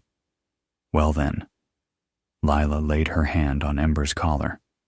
The Wolfdog rose, eyes finding the stairwell before any of them did. The day, which had promised nothing, began to choose. The alarms in County General still screamed long after the sprinklers died. Smoke and red light turned the corridors into something between a dream and an interrogation room. Cole Maddox didn't dream anymore. He ran. He pushed through the emergency stairwell barefoot, the key card clamped between his teeth like a coin he might need to pay the devil later. His hospital gown flapped behind him. The world had stopped caring about dignity a long time ago. 2 floors down, a pair of orderlies yelled his name. He didn't answer. By the time they hit the landing, Cole had already slipped through a maintenance exit into the rain-soaked parking lot. He could smell the salt again, the same scent that had almost buried him. He moved toward the marina, slow, deliberate, every muscle screaming. Each step was a compromise between pain and purpose. The visitor's words kept repeating in his head. Make sure the Wolfdog dies. That sentence was the only thing keeping him upright. Marina Road Lila sat in Skua's cabin, half wrapped in Maeve's spare jacket, while Agent Pierce paced on the dock above them, phone to her ear. Confirming visual on Maddox, Pierce said into the wind. Hospital alarm triggered 10 minutes ago. East stairwell exit. He's on foot heading south. We're locking the perimeter. Maeve leaned against the bulkhead. And yet you sound like a woman who knows that net won't hold. Pierce didn't deny it. He's trained. Probably got help. Someone scrubbed his security feed clean. She clicked the phone shut, looked toward the horizon where the lighthouse still loomed like a scar. Until I have confirmation, you two stay on this boat. Lila frowned. That's not a plan. That's a cage. Maeve chuckled. Welcome to law enforcement, sweetheart. Pierce's eyes flicked between them. You have something we can't lose. If Maddox was working for whoever buried your mother's data, he's the key to unburying it. But he's also the fuse. Lila looked down at Ember, who watched the dock with the quiet focus of something that still remembered the hunt. He won't stop, she said softly, even if they told him to. He doesn't look like a man who quits halfway. Pierce studied her. You saw something in him that night? Yeah, Lila said. Regret. Half a mile north Cole found the SUV. Not the Bureau's, theirs. The black one with no plates, parked under a dead streetlight near the fuel shed. The driver's door was unlocked because arrogance always left a door open. Inside, a phone, a burner radio, and a file folder sealed with a corporate logo, Blumeyer Energy. He'd heard that name once before. Lila Moreno's whistleblower report had been buried under that same logo, disguised as an internal memo. Cole flipped open the file. Photos, dredge sites, timestamps, satellite overlays showing the same coastal shelf Lila's mother had mapped, and one photo of Maeve's boat, Skua, taken 2 hours ago from high altitude. He closed the file. Rain slid down his face like something that had been waiting years to find him again. They were moving on the marina. Soon. He reached for the radio. Inside the marina office, Pierce's phone buzzed, a blocked number. She hesitated, then answered. Pierce. Listen, the voice said, low, raw, familiar. Cole Maddox, she said flatly. Don't hang up. They're coming for the girl. You've got less than 30 minutes. Pierce's tone didn't change. You mean your people? Not anymore, he said. They're not cleaning up evidence. They're cleaning house. Pierce turned away from the boat so Lila wouldn't see her face. "Where are you?" "I'll draw them away from the marina," Cole said. "You keep the girl alive long enough to hand that drive to someone who can read what's missing." "You think that makes you a hero?" "No," Cole said quietly. "It just makes the Wolfdog right about me." Then the line went dead. The trap. Maeve watched the agent's expression change and didn't need to ask. He called. Pierce nodded. "He says they're coming." "They always are," Maeve said dryly. "What's the move?" "Lock down the dock. Pull your engine cables. Nobody leaves without my say-so." "Except him?" Lila asked. Pierce hesitated. "If he buys us 10 minutes, I'll give him that." Ember stood, fur rising along his back. The low growl started before the engines did. 2 black RIB gliding out of the fog, no lights, too smooth to be fishermen. Pierce drew her sidearm. "Positions!" Maeve ducked to the helm. "I hope you like fireworks, Fed, because I've got 2 flares and a stubborn streak." "Perfect," Pierce said, sliding into cover behind the cabin wall. "Make them count." The chase Cole saw the RIBs cutting toward the docks from his vantage on the bluff. He could hear the stutter of their engines and the faint metallic whisper of automatic weapons being checked. His wrist still bled through its bandages. He grabbed the SUV keys from the ignition and turned the radio dial to the open marine channel. He knew Maeve would be listening. She was too old school not to. "Squaw, this is Maddox," he said. "You've got incoming. 2 boats, one from the north, one from the channel mouth. I'll try to draw the first." Maeve's voice came back immediately, calm and steady. "Copy that, Ghost. Try not to die twice." Cole smiled despite the pain. "No promises." He slammed the SUV into gear, headlights off, and barreled down the service road parallel to the northern cove. The RIB crew saw him, shouted, and half of them veered toward the vehicle. The other half kept for the marina. He drove straight at the shoreline. The SUV hit the embankment, launched, and slammed nose first into the shallows, water exploding over the hood. He climbed out as bullets punched holes through the side panels. Cole fired once, twice, into the fog, not at them, but at the propane tank stacked by the fuel shack.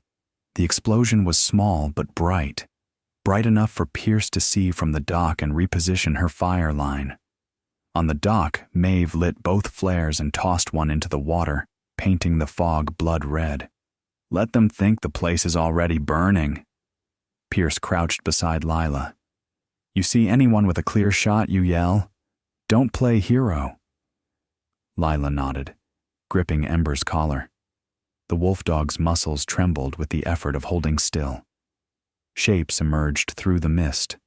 4 men, tactical gear, silenced rifles. They moved like they'd done this before. Pierce opened fire first. 2 shots cracked, 1 figure dropped, the others scattered. Maeve threw the second flare higher, into the fog, turning the scene into a hellscape of red smoke and thunder. Ember lunged the moment one man hit the deck, pulling himself over the railing. Lila shouted, "Ember, down!" But the dog was already in motion, a streak of dark and lightning. The man screamed once before hitting the water. Maeve grabbed Lila's arm. "Kid, it's time to go." They sprinted for Skua's engine well. Pierce covered them, bullets whining past. "Get that drive to the sheriff," she yelled. "Now." "What about you?" Maeve shouted back. Pierce reloaded.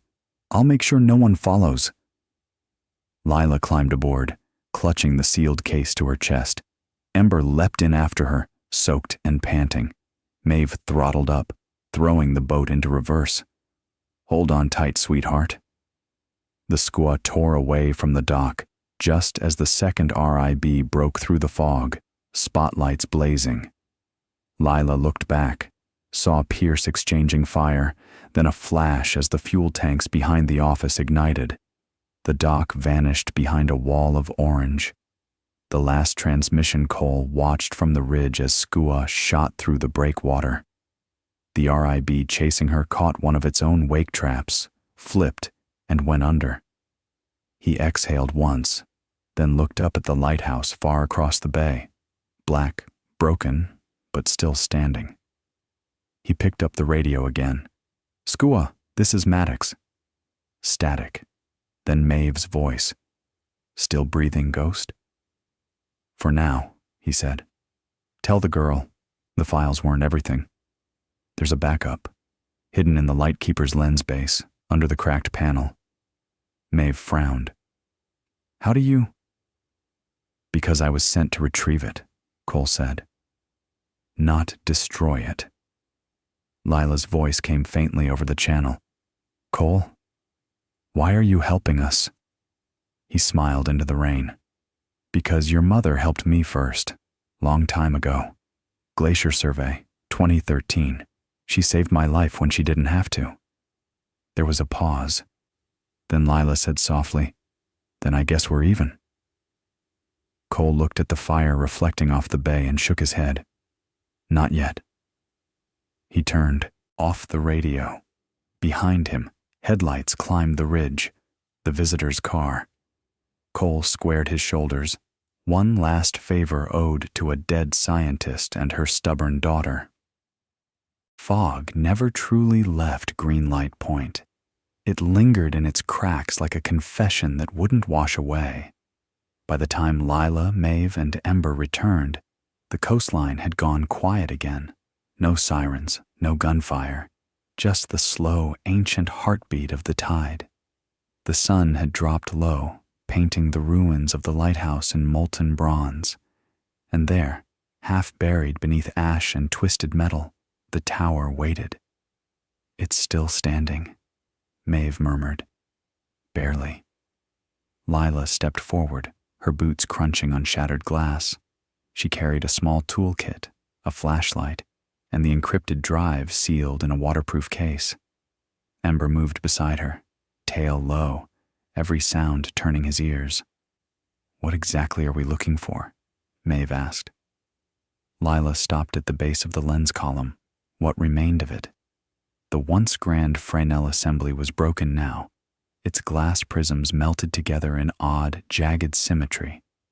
But below, just above the metal mounting ring, one panel looked newer, untouched by flame.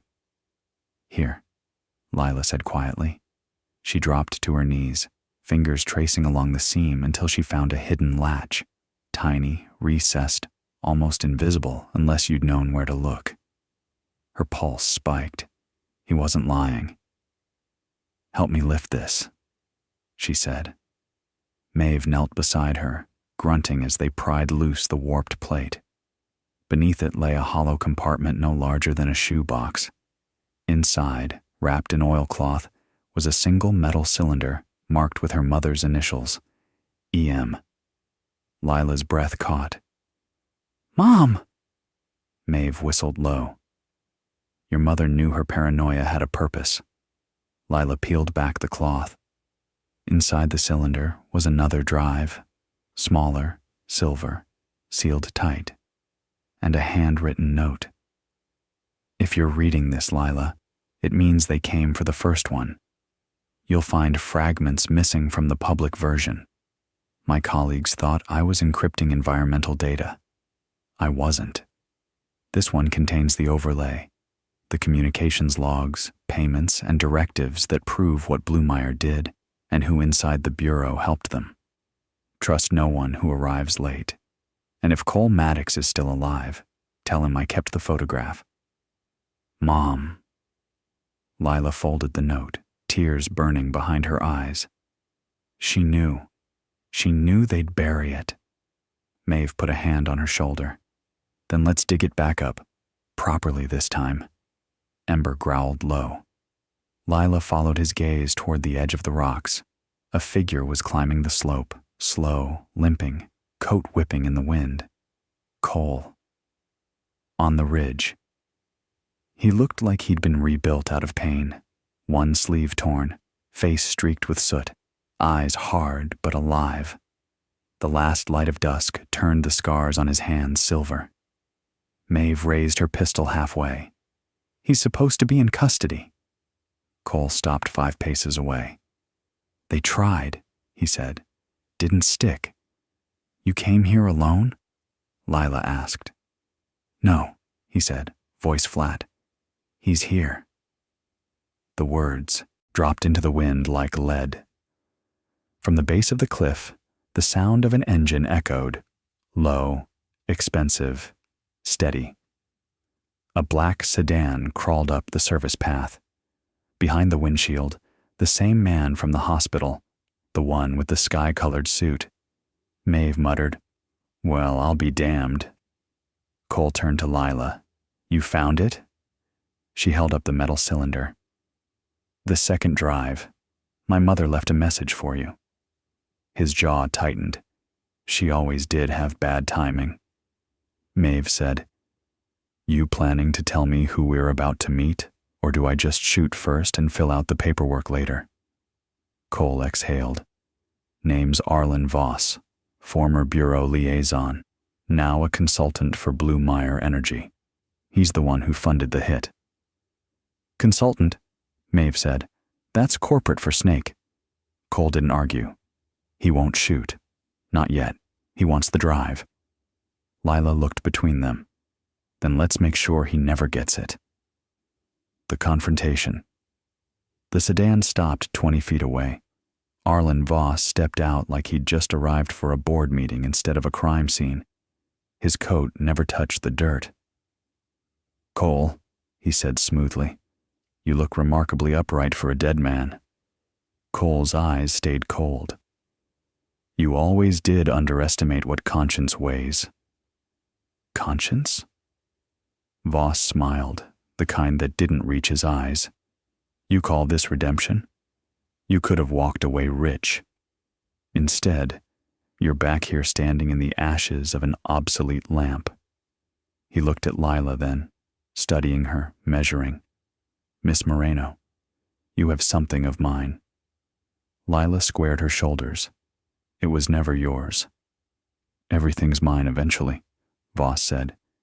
"Even your mother understood that. Pity she didn't listen sooner." Maeve's gun came up. "That's enough, corporate boy." Voss ignored her. "You think you've uncovered corruption, Miss Moreno. What you have is leverage, nothing more. The Bureau's already burned the paper trail. Without the secondary codes, your little crusade ends here." Cole stepped forward. "Those codes were stored off-site, encrypted in a mirror directory only your people had access to, which means they're also in the communications logs Elena kept." Voss's smile flickered. "And those logs are useless without the decryption key." Cole nodded slowly. "Funny thing about keys. Sometimes people leave copies." He reached into his jacket, pulled out a small black flash drive, one Lila hadn't seen before. "Your courier dropped this before he drowned." He tossed it toward Lila. She caught it, eyes wide. "Is it—" "The overlay," Cole said. "Her missing half." Voss's mask slipped. For a moment, he was just a man realizing the narrative wasn't his anymore. "You think anyone will believe you?" he said, voice rising. "You're a felon, a deserter, a murderer." Cole cut him off quietly. "Maybe, but the truth doesn't need clean hands, just light." He turned to Lila. "Plug it in." She hesitated only a moment before sliding the flash drive into her laptop. The screen blinked, once, twice, then filled with lines of code, timestamps, and encrypted messages. At the top of the list was a name, Arlen Voss, authorization key near 118, and beneath it, a series of payment transfers tied to Blue Mire and to a project called Tidefall Clearance, detailing shipments of illegal waste barrels dumped along the Pacific Shelf. Every transfer bore Voss's signature. Maeve whistled. "Well, I'll be damned twice." Voss's calm shattered. He reached into his coat, fast, but before his gun cleared the holster, Ember lunged. The Wolfdog hit him square in the chest, driving him backward into the rocks. The weapon skidded away, clattering into the surf. Cole limped forward, grabbed Voss by the collar, and hauled him upright. "You built this storm," he said softly. "Now you drown in it." Voss spat blood, eyes wild. "You think this ends with me? You don't understand what kind of power." Cole cut him off with a single punch. The man slumped, unconscious. For a long moment, the only sound was the sea, slow, deliberate, washing away everything man built to hide the truth. The light returns. Lila stood by the cracked Fresnel base, watching the faint glow of her laptop screen dance against the broken glass. "You really think they'll believe this?" she asked. Maeve nodded. "The Bureau will. The press will. And even if they don't, the sea doesn't forget. The poison will test itself." Cole leaned against the lens frame, breathing hard. "Upload it. Send it to every outlet, every watchdog, every university your mother ever trusted. Burn it brighter than this tower ever did." Lila smiled, small, fierce. Already doing it. As the files began uploading, the screen's reflection shimmered across the broken prisms, bouncing outward, scattering into a dozen shards of light. For the first time in years, Greenlight Point glowed again, not from machinery, but from truth. Maeve exhaled. "Well, look at that. The lighthouse still works." Cole stared into the light, eyes distant. "Your mother would have liked that." Lila turned to him. "You're coming with us, right?" He looked at the unconscious man at his feet, then back at the horizon. "No. Someone's got to stay behind. Make sure this place doesn't burn twice." Maeve frowned. "That sounds a lot like dying." Cole smiled faintly. "No. Just keeping the light steady a little longer." He knelt, whispering something to Ember. A word, maybe a promise, and the Wolfdog pressed his head into Cole's hand before stepping back to Lila's side. The sun sank, the files uploaded, and somewhere far below, the tide began to rise. That night, from miles out at sea, fishermen swore they saw the Greenlight Point beacon shine again. Not steady, but pulsing, like a heartbeat. And when asked later what direction it pointed, they all said the same thing: east, toward the truth. Night returned like a tide, gentle at first, then swallowing detail until the world became sound and shape. Greenlight Point held the dark the way a scar holds memory. From the shattered lantern room, Cole Maddox watched the last ferry wake bleed into the bay. The wind had changed. It came off the land now, dry and wood-scented, carrying distant hints of diesel and coffee from the harbor. Below him, the surf moved with a tired authority, lifting and setting the island as if checking the fit of an old bone. He'd bound his bitten wrist with a strip of shirt and taped his ribs in a figure 8 that fooled no one. Arlen Voss lay zip-tied to the catwalk stanchion, a black smudge against slate. Every now and then, Voss stirred and groaned and tried the smooth lawyer's voice again, the one that pretended to be reasonable while it loaded a weapon. The wind took the words and parted with them, uninterested. The metal cylinder with EM stamped on its cap sat at Cole's feet, empty now that its contents rode the wires. Across town servers, university mirrors, reporters' inboxes, the clean, obliterating daylight of the internet. The upload complete tone still echoed in him like the last note of a hymn. On the far shore, the marina lights stitched themselves into a constellation. He could almost pick out Skua's masked shadow among the rest. He imagined Maeve O'Rourke tying a bowline with the casual arrogance of someone who had outlived 6 storms more dangerous than men. He imagined Lila Moreno sitting on the edge of the pier with Ember's head in her lap, the Wolfdog's breath fogging the blanket as if he were making weather of his own. Cole let the picture settle. It steadied him better than the railing did. A gull screamed once out over the black. Cole turned his face to the wind and listened with all the old instincts, the ones that had kept him alive in deserts and city alleys and, recently, in a lighthouse that didn't want him. Out there, under the ordinary noise, he heard the sound he'd been waiting for. A boat cutting slow and sure, hull speaking to water like old friends. Then the deeper chop of a bigger engine, law enforcement, shadowing the first. Company, he told the night, the honest kind for once. Voss laughed, a dry thing. You think those are your people? They're nobodies, Cole said. That's the point. A pause, then Voss tried a softer angle. You don't have to die here, Cole. Cole didn't look at him. Good, he said, because I don't plan to. He switched on the lantern room's emergency work light, one of the few bulbs that had survived because it was too humble to hate. The beam wasn't a beacon, not really. It threw a coronet of pallid color across the cracked Fresnel panes, which bent it into a dozen imperfect halos that spilled into the fog and back onto Cole's face. He looked like a man wearing light, unintentionally sainted by damage.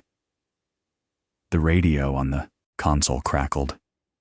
Green light point. This is Sheriff Noland with Coast Sector support. We're making for your Lee. Confirm status. Cole picked up the mic. 2 souls on the tower. One zip-tied and unarmed. One not proud of his evening but working on it. A familiar voice slid in behind the sheriff's. S.A. Dana Pierce, clipped but warmer than the last time. Maddox. If he's breathing when we arrive, it'll be easier to prove what needs proving. Voss found confidence at the sound of proper nouns. Agent Pierce, he called, head tipped toward the light. This man assaulted me. Sir, Pierce said evenly through the radio. I was born at night, but not last night. Cole smiled despite himself. You heard the upload bells? We did, Pierce said. So did a dozen newsrooms and a judge with a very fast pen. Consider yourself preliminarily redeemed. That's not a legal term. I'll take it, Cole said. Sit tight, the sheriff added. 10 minutes and we're under your rail. Cole set the mic down and let the quiet regain ground. 10 minutes. Long enough for second thoughts to grow teeth. He walked the circle of the lantern room, hand trailing along the metal rib of the old lens frame the way you touch the shoulder of a sleeping friend. The glass, fractured and melted into odd geometries, reflected him back in shards. A jaw, a scar, an eye, a man you couldn't quite catch whole. He stopped where Lila had lifted the panel and uncovered the cylinder. The space below, empty now, looked like a mouth that had already told its secret. He remembered the line in Lila Moreno's note. Trust no one who arrives late, and wondered what kind of late he had been. Footfalls rang on iron below, not boots. Pause. Cole stood at the hatch and peered down the spiral. Ember had come up the stairs as if born to them, each pad placed with quiet certainty. Lila's voice rose faintly from below. Easy, boy. But she didn't follow. Some good sense had convinced her to wait on the landing, trusting the animal to negotiate man and memory. Cole knelt as Ember reached the last turn. For half a breath, they considered each other. The animal that had met him with teeth and precision. The man who had learned at last to withdraw his hand from a trigger. Ember closed the distance, pressed his forehead into Cole's sternum once, then sat, back straight, a sentry at ease. You win, Cole told him softly. Say it. You were right about me. Ember didn't move, didn't have to. Acceptance requires less theater than forgiveness. Sheriff's almost here, Lila called up, voice steady and close enough to touch. "Pierce wants you alive." "Tell Pierce I'm trying out the concept," Cole said. Then he heard the other engine. Not the sheriff's launch. Something faster. Close. The sound knotted the air and then cut, sudden as a severed sentence. Ember's ears snapped forward. A breath later, grappling hook clanged against the catwalk rail and bit. In the same handful of seconds, a figure came up the rope like a trick of film. Fluid, quiet, committed. Not a thug, not a deputy. Something from the corporate world's dark pantry. A professional who liked the word resolve too much. Cole moved without thinking, putting his body between the hatch and the room. Late arrivals, he said to no one, and some part of him laughed at Elena's accuracy. The intruder flowed through the hatch with the certainty of a key turning.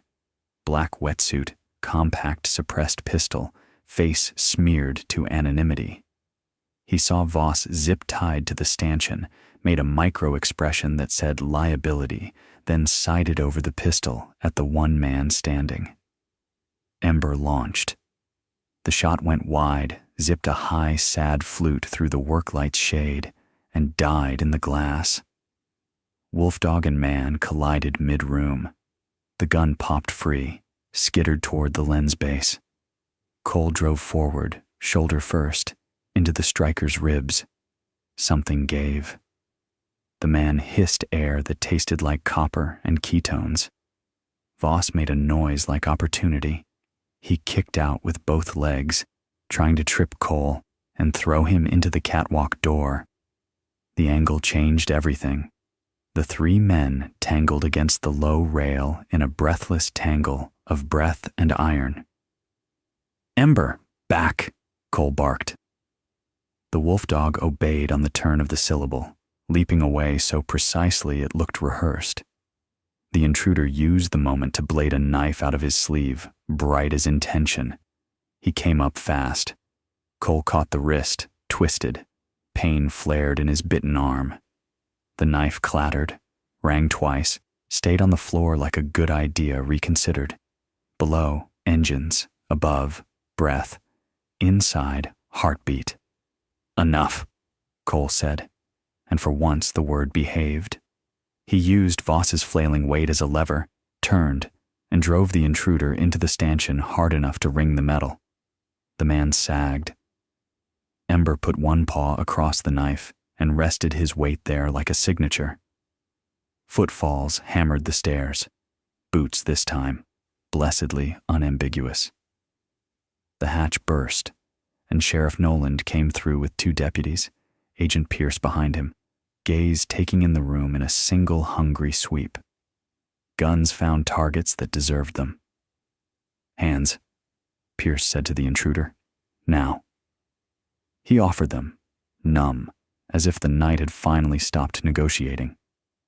Noland looked at Voss, neat as a brochure and damp as a caught fish. "Mr. Consultant, I think we're acquainted now." Voss found his voice and threw it like a glass. "This is unlawful."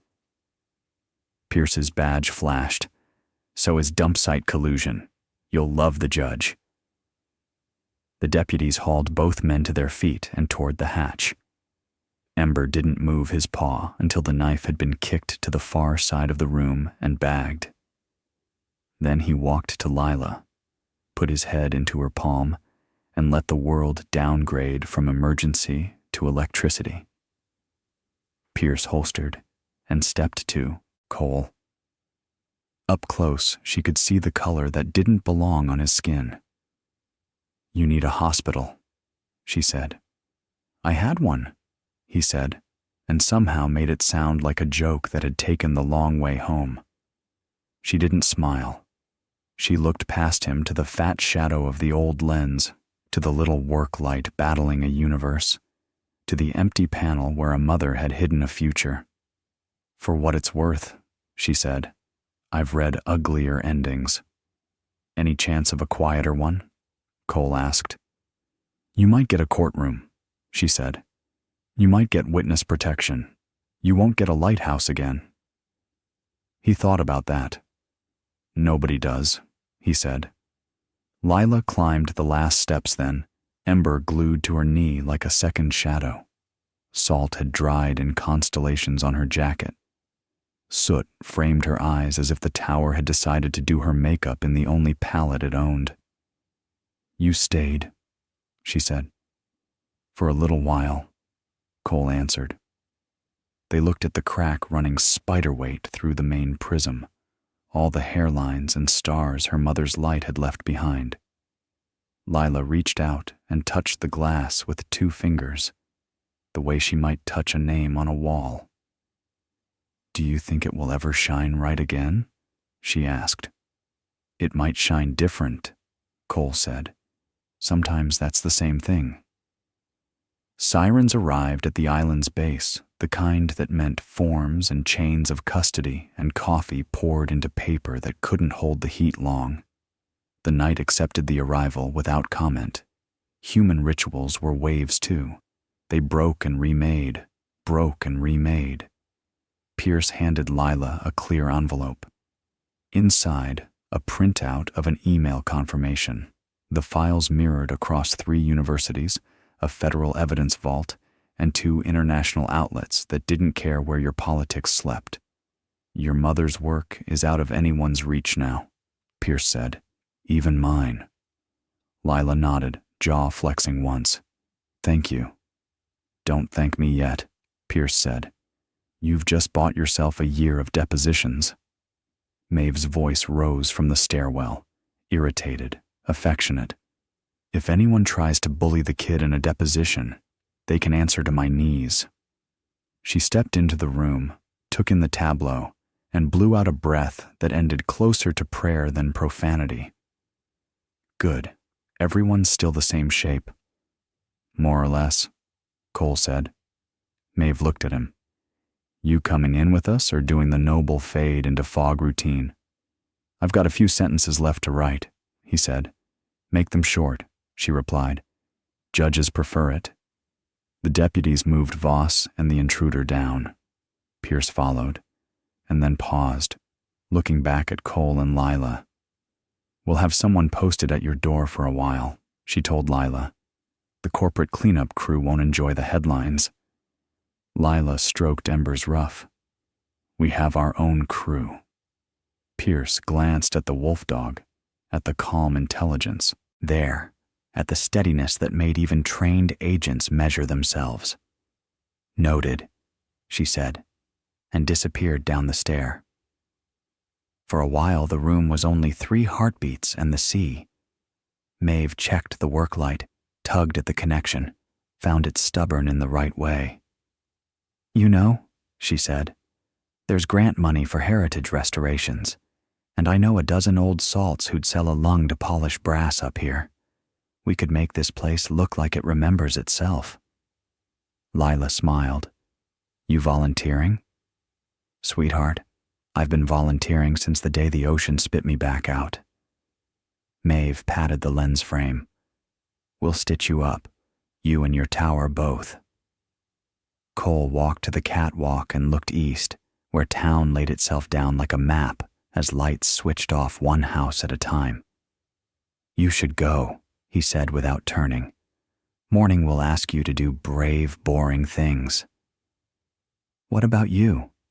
Lila asked. I think the light wants a man in it tonight, he said, just until it learns to breathe again. She came to stand beside him. The wind tucked a strand of hair behind her ear like a mother might have. She didn't say, thank you. Gratitude is smaller than some debts.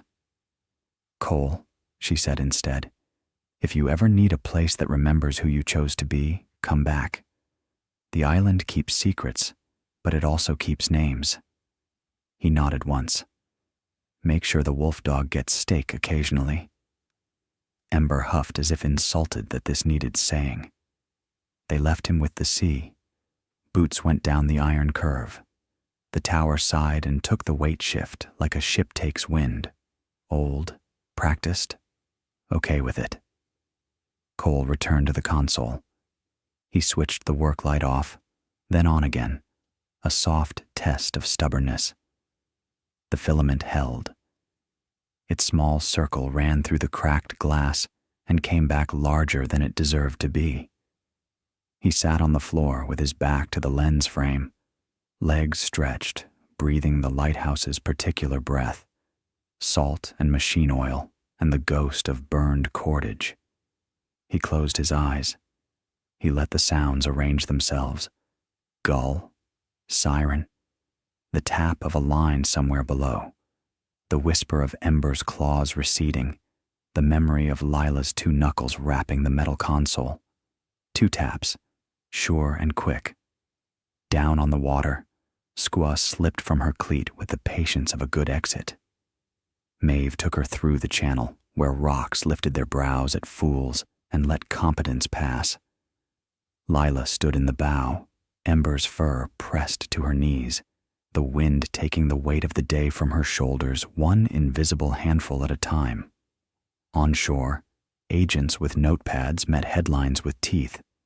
A judge signed something that would choke Bluemeyer's accounts until their lawyers ran out of synonyms for misunderstanding.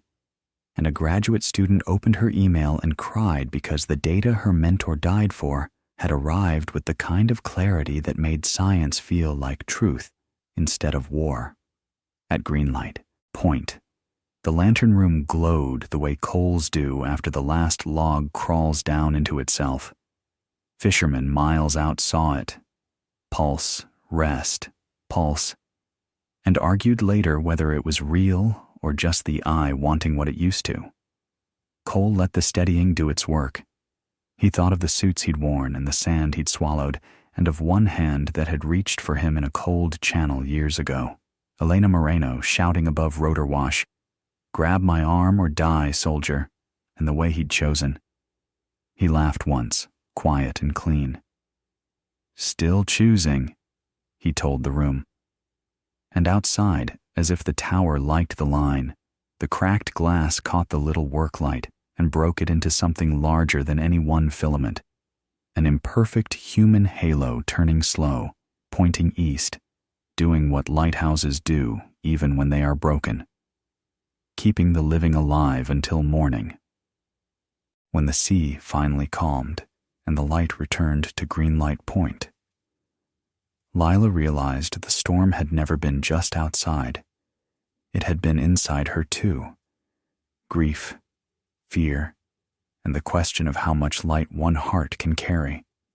But she carried it anyway.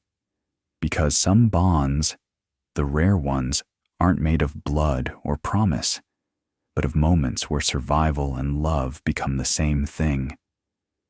Ember had guarded her through the longest night, and as dawn broke over the wrecked sea, she whispered the words that would stay with them forever. "We keep the light, no matter what comes." If this story found you tonight, if you felt the wind, the fear, and the heartbeat that refused to stop, don't let it disappear into the fog. Subscribe to the North Star Stories and share it with someone who still believes that loyalty can outshine any storm. New cinematic stories every week about courage, loyalty, and the light that never dies.